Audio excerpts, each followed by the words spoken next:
हर हर Mahadev my to family. आज हम आप लोगों के लिए परिवर्तनीय एकादशी की व्रत कथा लेकर के आए हैं। एक समय युधिष्ठिर महाराज भगवान श्री कृष्ण से कहने लगे, भगवान, भाद्रपद शुक्ल एकादशी का क्या नाम है, इसकी क्या विधि है तथा इसका महत्व कृपा करके मुझे कहिए। तब भगवान श्री कृष्ण बोले, हे धर्मराज, पूर्ण स्वर्ग और मोक्ष को देने वाली, सभी पापों का नाश करने वाली यह उत्तम भाद्रपद मास की शुक्ल पक्ष की एकादशी है, जिसे जलझूलनी एकादशी, परिवर्तनी एकादशी और वामन एकादशी के नाम से जाना जाता है।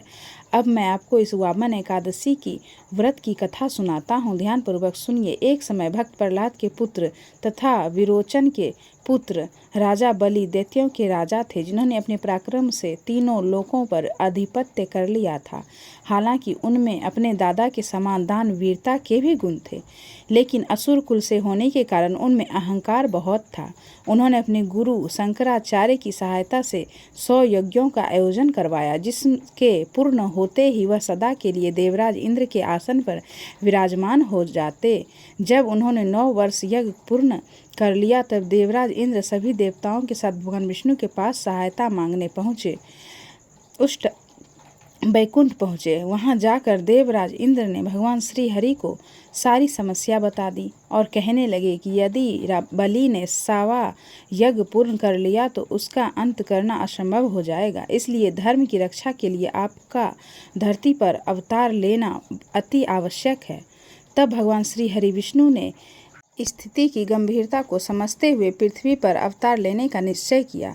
जब राजा बलि अपने गुरु शंकराचार्य के साथ 100वां यज्ञ का आयोजन करने जा रहे थे, तभी भगवान विष्णु एक छोटे कद वाले ब्राह्मण के रूप में अवतार लेकर आए तथा दान मांगने की इच्छा प्रकट करने लगे।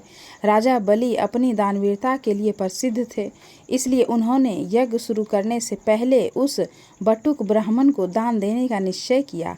वामन अवतार में आए भगवान श्री हरि ने कुछ भी मांगने से पहले बलि से संकल्प लेने को कहा कि जो भी वह मांगेंगे उन्हें देना ही पड़ेगा।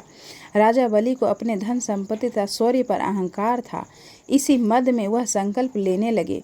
उसी समय उन्हें गुरु शंकराचार्य ने वामन अवतार में आए श्रीहरि को पहचान लिया और बलि को चेतावनी देने लगे कि वह संकल्प ना ले तथा यज्ञ की शुरुआत करे। किंतु राजा बलि अपने अहंकार में चूर थे।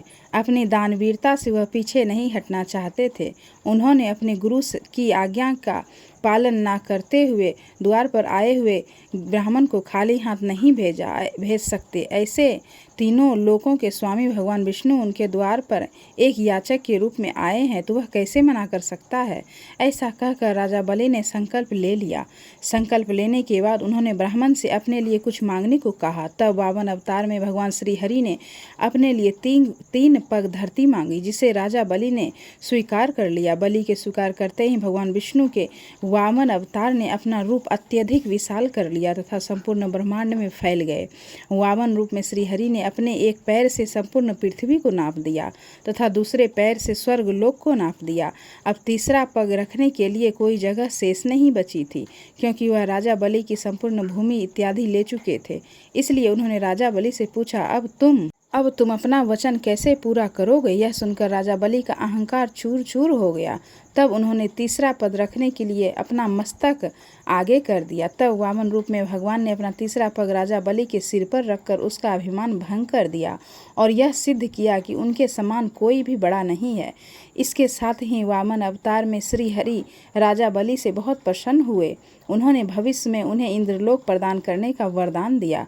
उसके बाद उन्होंने राजा बलि को पाताल लोक भेज दिया तथा स्वर्ग का शासन इंद्रदेव को सौंपकर भगवान श्री हरि समा गए। भगवान श्री कृष्ण आगे कहते हैं, हे राजन, इस एकादशी को भगवान श्री हरि शयन करते हुए करवट लेते हैं, इसलिए तीनों लोकों के स्वामी भगवान विष्णु का उस दिन पूजन करना चाहिए। इस दिन चांदी, तांबा, चावल और दही का दान करना उचित है। रात्रि में जागरण अवश्य करना चाहिए। विधि पूर्वक इस एकादशी का व्रत करते हैं वो सभी पापों से मुक्त होकर स्वर्ग में जाकर चंद्रमा के समान प्रकाशित होते हैं और यश पाते हैं। जो इस पापनाशक कथा को पढ़ते या सुनते हैं, उन्हें हजारों अश्वमेघ यज्ञों का फल प्राप्त होने के साथ साथ वैकुंठ की प्राप्ति भी होती है। तो यह थी परिवर्तनीय एकादशी की कथा। परिवर्तनीय एकादशी की आप लोगों को हार्दिक शुभकामनाएं। हर हर महादेव।